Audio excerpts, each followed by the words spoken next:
as you've said, up at the top, they're all the same people. The corporate executives go to and from the government. They hold positions in the government. The people from the Trilateral Commission and the Bilderbergers and all, they're all corporate people. And they have their relationships and interlocks with the banks and with universities and foundations and all that. So to talk about you're really talking about one source of power instead of corporation on one side and government on the other, because it's all one pot, as you said. I think it's become one pot. Not only that is you don't have any help by, say, voting for a Democrat who may be a little more critical of large corporations. But we know Democrats are just as much in bed with big government, too. Here's a chart which shows the people in the Federal Reserve System who are from the CFR. If you look at the members of the Federal Reserve, you find out that they don't ask people like me to be on the Federal Reserve, even though I've had experience on studying the issue and been on the banking committee. They ask only the people who are casually referred to as the insiders, those from Wall Street and the banking industry, the Paul Volckers and the Alan Greenspans of the world. They're on the inside. They know how to deal with the establishment, and they get these positions, and therefore it is a tremendous amount of economic power falls into the hands of what we call the Open Market Committee, the Federal Open Market Committee. They control from day to day the supply of money. They've become the legal counterfeiters. You know, if you and I had control of the printing press, we could do a lot of things, you know, self-serving. That's what happens when the politicians create the central bank that control the money. Now, this control of the central bank and the money goes on regardless of which party is in power, right? It never changes. You know, they change a person here and there, but it's always the insiders. It's always from the same group. So if you have a Republican as president or the Democrats, they're going to get the same appointments. Appointments never change. And this can be said about the Secretary of State and the Secretary of Defense and the Secretary of Treasury and the Federal Reserve Board members. They all come from the same group. And even though, I guess naively, I was hopeful that the same group of individuals would not have as much power under Ronald Reagan. So either side, the same people control it. And, you know, Ronald Reagan spoke sharply against the Trilateral Commission, but he was the first president to host the Trilateral Commission in the White House. I mean, that's how blatant it is. It's the same group of people. We've referred several times to the Trilateral Commission. Let's go back to an older program where we talked in greater detail about the organization. Again, we find David Rockefeller at the very pinnacle of the Trilateral Commission. They describe themselves as a private North American, European, and Japanese initiative on matters of common concern. What they would like to do is fashion a stable world order on the after the fashion of the one produced after World War II by many of the same people and certainly the same interests as represented, for instance, in the Council on Foreign Relations.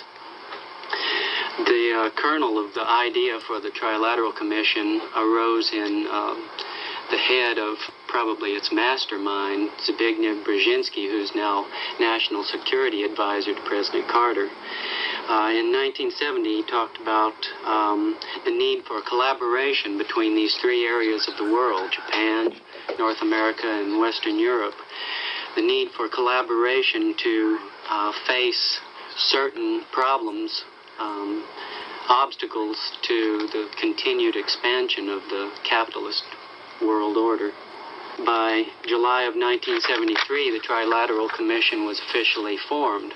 Shortly after that, it's interesting to note, they had selected already now President Jimmy Carter and Walter Mondale as commissioners. They did this expressly for the purpose of running them for high office in the United States. There were certain meetings between David Rockefeller and Jimmy Carter as early as 1971 in which David Rockefeller decided that Carter would be the perfect person to build their hopes on.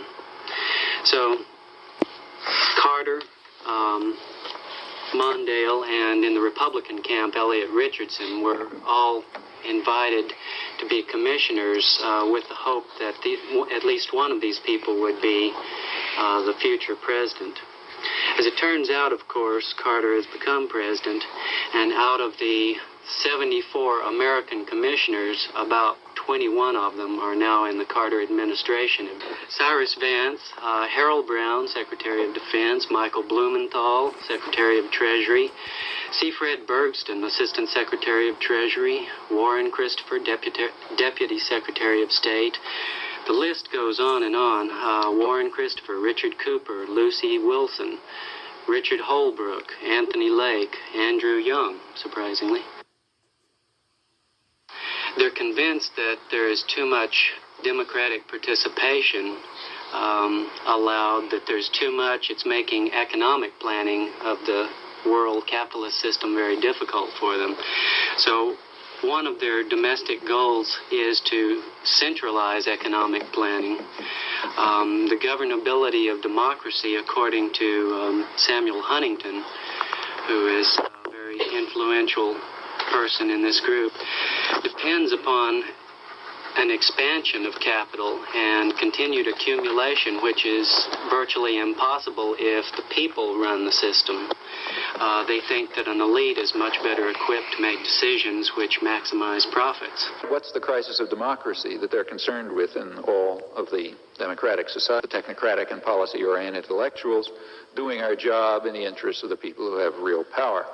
What Huntington has realized is that the party system can be used very effectively to reduce participation. In his words, apathy is very functional, and the party system can be used, in a sense, as a rubber stamp for policies that are made elsewhere in the system. I think it's important to note that all of these groups that we're talking about have as their ideal the stabilization of the status quo, the management of the system, from concern with management of the very top, from the very top of the world capitalist economic order, to domestically the management of the polity here in the United States. And that is clearly their main goal. One way that this is to be achieved will have to be through restrictions on the press, the media, and they've called for restoration of the law of libel for the press, which people associated with the media and the press know that that could be a very dangerous kind of weapon by the government against freedom of expression. The liberals, as in the Trilateral Commission, all in fact agree.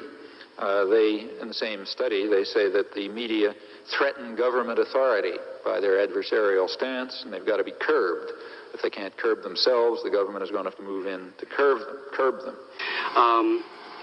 Part of the policy is to have a kind of consensus, a coordination between the 5 or 6 major industrial powers in the world.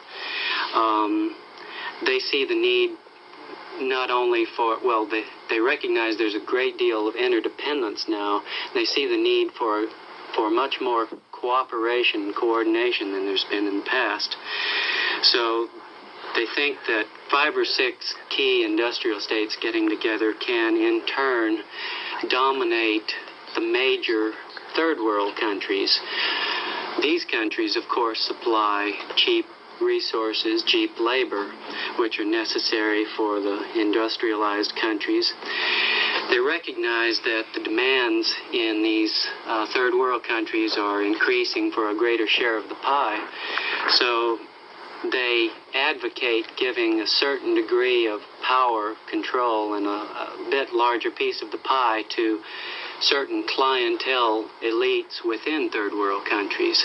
In this way, the major industrial powers can control elites in third world countries, which in turn, supplied liberally with taxpayer-funded military hardware, would be able to subjugate their own population. What's your conclusion about the Trilateral Commission? They describe themselves, they say that they want a kind of concentric circle of decision-making. And this would involve these few major industrial states and not wide participation from these industrial states would be participation by the economic elites, such as David Rockefeller, of course, directing. That would be the core, the central aspect of this concentric circle they talk about. Just outside that, they would involve, to a lesser extent, industrializing countries, the more advanced third world countries. And beyond that would be a circle of these world organizations like the World Bank, the IMF, and other international agencies, which would establish the regulations by which third world countries and all other industrialized countries would be regulated. The hope is, of course, to coordinate, to stabilize, and to reduce competition.